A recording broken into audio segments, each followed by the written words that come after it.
बिस्मिल्लाहिर्रहमानिर्रहीम। अस्सलाम वालेकुम।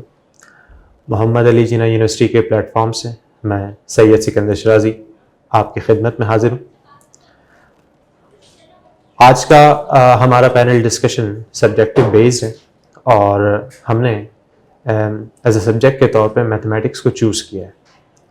ख़ास तौर पे आज की रहती दुनिया में जो मैथमेटिक्स की फील्ड में इसकी इम्पोर्टेंस है और इसकी एप्लीकेशन है, और इसको देखते हुए दुनिया भर में जो मैथमेटिक्स में एडवांसमेंट हो रही है, रोज़ बाय रोज़ रिसर्च की फील्ड में इजाफा हो रहा है मुख्तलिफ डायरेक्शंस में, वो चाहे अप्लाइड मैथमेटिक्स हो या वो प्योर मैथमेटिक्स हो, हर जगह रिसर्च आए दिन जो है इंक्रीज़ हो रही है और इसका इम्पैक्ट पड़ रहा है दुनिया भर में।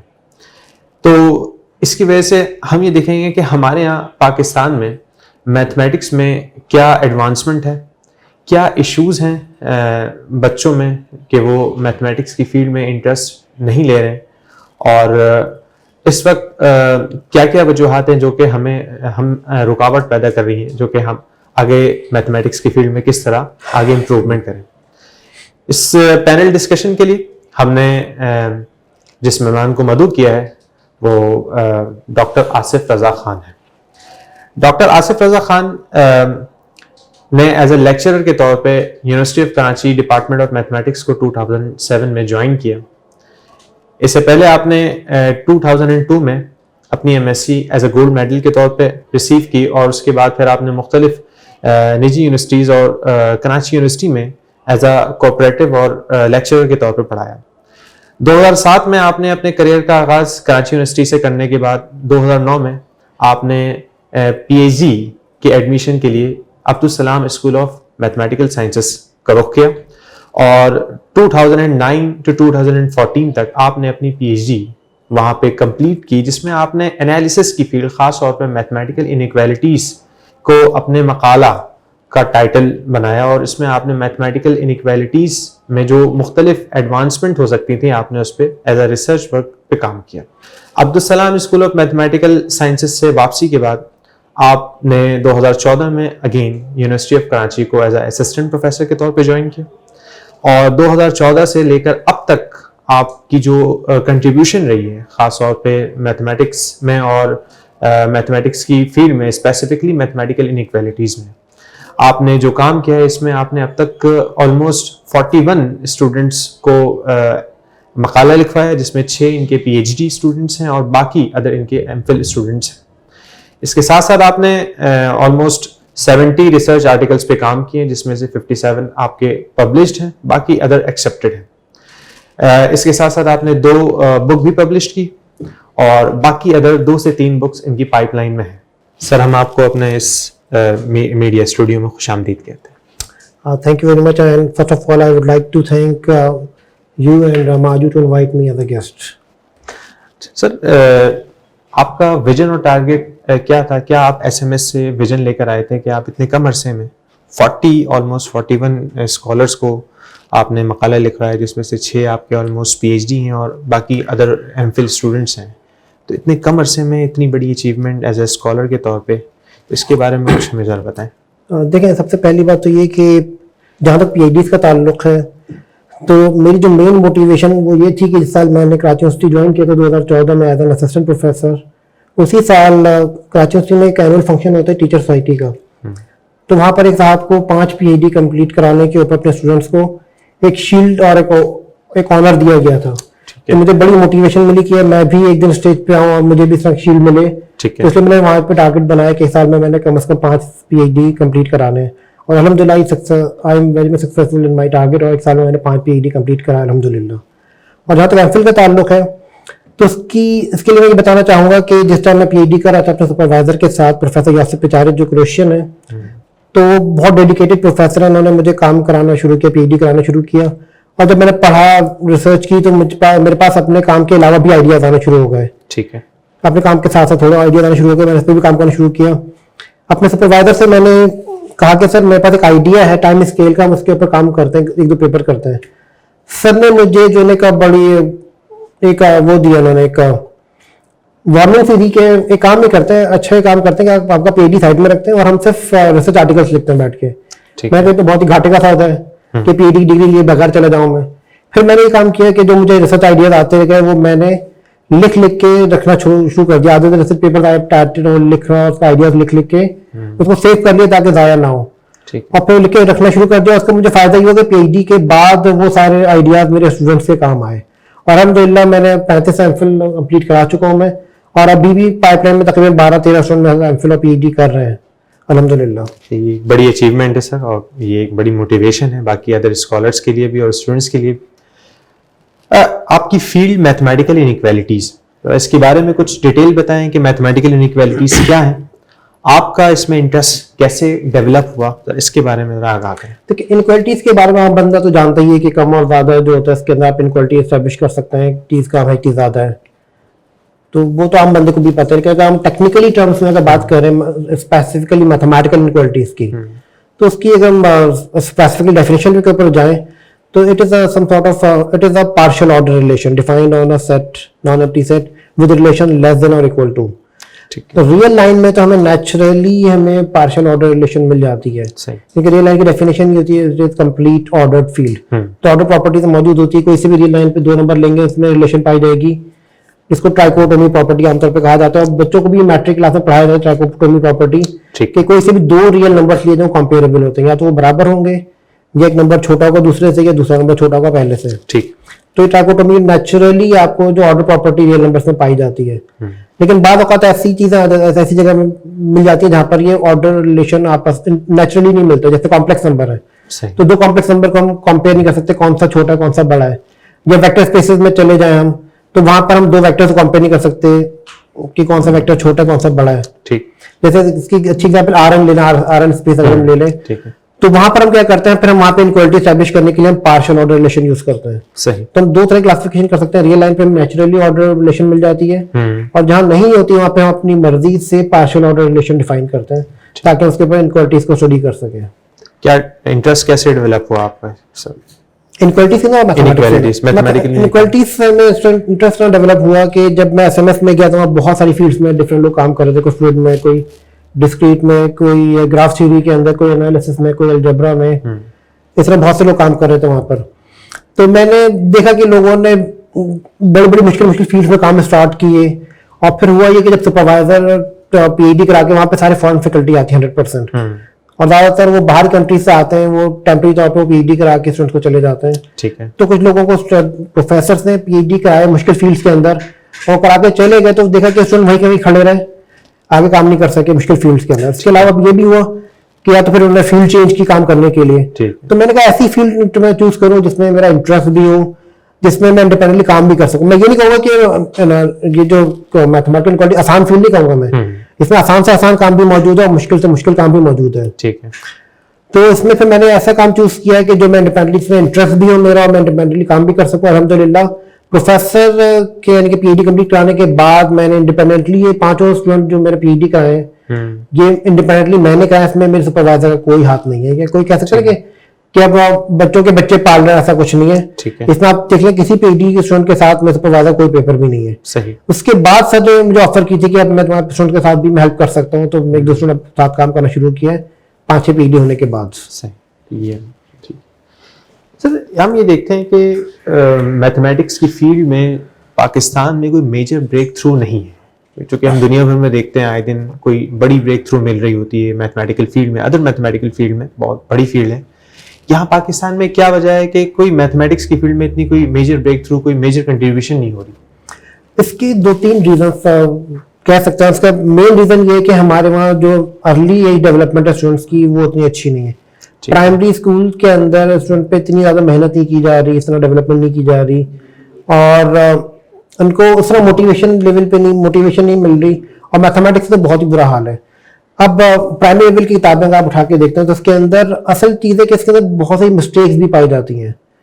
जैसे मैं 1-2 वैसे बहुत बेशुमार मिस्टेक्स हैं, आपको 1-2 एग्जाम्पल किताबें दे रहा हूँ जो बच्चों को पढ़ाई जाती है आमतौर पर किताबों के अंदर, जो गलत कॉन्सेप्ट बचपन से बनाए जाते हैं। सोफा सेट को सेट कह रहे हैं, सेट की डेफिनेशन तो कॉमन डेफिनेशन है, बच्चे पढ़ते हैं। या टी सेट को सेट कह रहे हैं, तो यहाँ पर बच्चे की जो बुनियाद ही गलत बनने तो आगे जाके वो फिर और मसले मसाइल खड़े होते हैं। और एक और रीजन भी है, जो ज्यादातर जो गवर्नमेंट स्कूल से पहले पढ़कर आते थे, तो गवर्नमेंट स्कूल में ज्यादातर उर्दू मीडियम की एजुकेशन दी जाती है, और फिर मैथमेटिक्स के अंदर जो उर्दू में मैथमेटिक्स पढ़ाई जाती है वो बहुत ही मुश्किल तरीके से पढ़ाई जाती है, उसकी टर्म्स भी बहुत मुश्किल होती है, दो इजाफे अकल है, ये मुसल्लस मुतमासिल अज़ला है, ठीक है, और इस तरह की टर्म्स यूज की जाती है। जब वो मैट्रिक के बाद जब इंटर में या हायर एजुकेशन में जाता है, वो जब मास्टर्स करने के लेवल पे आता है या उसके ऊपर किताबें पढ़ता है, तो वहां पर उसको इस तरह की टर्म्स नहीं मिलती। सही। तो उसको ये मुश्किल भी होती है कि उर्दू ट्रांसलेट के पहले इंग्लिश में ट्रांसलेट करे। और तीसरा रीजन ये भी है कि कराची के अंदर स्पेशली जो कराची बोर्ड है उसका एग्जामिनेशन सिस्टम बहुत खराब है। सही। वहां पर बच्चे को हमने रोट लर्निंग पे डाल दिया, हमने ज्योमेट्री के हमारे टाइम में तो 35 थ्योरम होते थे, 36 थ्योरम होते थे, अब वो कम होकर 24 थ्योरम आ गए। बच्चा वही थ्योरम बैठ के रट रहा है, वही पेपर में आता है, बच्चा वही रिप्रोड्यूस कर देता है और उसके नंबर आते हैं, पास भी हो जाता है। सही। पता नहीं होता बच्चों को कर क्या रहा है ये। जबकि आप वही सिस्टम अगर आप ओ लेवल के अंदर देखें, आप एक बच्चा आप थ्योरम बैठ के रट्टा मार रहा है कि सम ऑफ इंटीरियर एंगल्स जो होते हैं ऑफ अ ट्रायंगल वो 180 होते हैं। सही।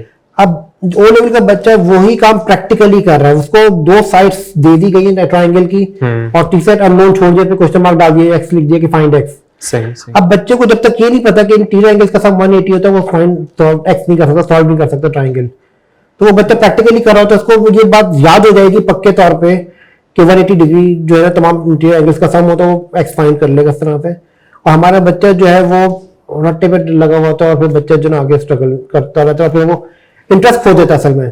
सही। जब समझ में नहीं आएगा इंटरेस्ट खो देगा, उसकी वजह से वो फिर इसमें एक्सेल नहीं कर पाते फील्ड के अंदर, मैथमेटिक्स में स्पेशली। और टीचर्स भी, मैं आई एम सॉरी टू से कि मैं खुद टीचर हूँ, टीचर्स भी बहुत ज्यादा इनिशियल लेवल पे, प्राइमरी लेवल पे या लोअर सेकेंडरी लेवल पे या इंटरमीडिएट लेवल पे उस तरह से मेहनत नहीं करते।